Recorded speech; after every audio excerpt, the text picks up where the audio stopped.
स्वामी राम सुखदास जी से किसी श्रोता ने पूछा कि किसी ने बता दिया कि यह गंगा जी हैं, तो उसी समय यह बात हमारे भीतर जम जाती है।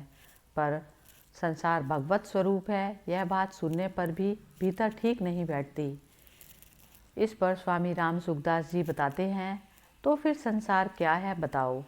इस पर श्रोता कहता है, कभी भगवान दिखते हैं, कभी संसार दिखता है।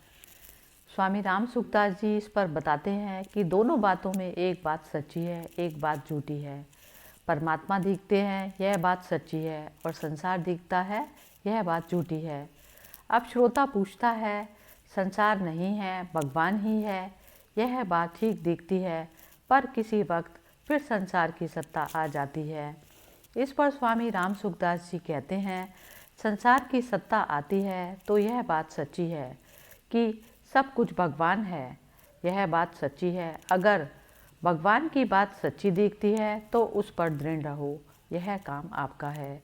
यह बात सच्ची है, एक बात झूठी है। सच्ची बात पर दृढ़ रहो, इतना ही काम आपका है। आज ही विचार कर लो कि सच्ची बात पर ही दृढ़ रहेंगे तो आज ही काम बन गया। सच्ची बात स्वतः दृढ़ होती चली जाएगी। इसमें कोई परिश्रम नहीं है, कोई उद्योग नहीं है, कोई ध्यान नहीं है, कोई चिंतन नहीं है, कोई निधिध्यासन नहीं है, कोई समाधि नहीं है। सच्ची बात को मानेंगे, झूठी बात को नहीं मानेंगे। आपके घर का खर्चा इतना ही है। अगर आप परमात्मा की प्राप्ति चाहते हो तो सत्य पर दृढ़ रहोगे या असत्य पर। केवल सत्य पर दृढ़ रहो, पूर्णता हो जाएगी। है कि नित्य संबंध की स्मृति जागृत हो जाएगी और नहीं कि सर्वथा विस्मृति हो जाएगी। असत्य को मानेंगे ही नहीं, इतना ही काम है आपका।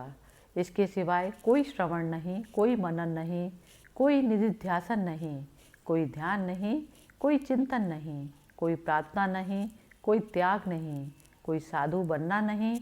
सत्य को नहीं मानोगे तो क्या मानोगे? आज ही स्वीकार कर लो कि सत्य को ही मानेंगे, असत्य को नहीं मानेंगे। असत्य को मानोगे तो सत्य की प्राप्ति कैसे होगी?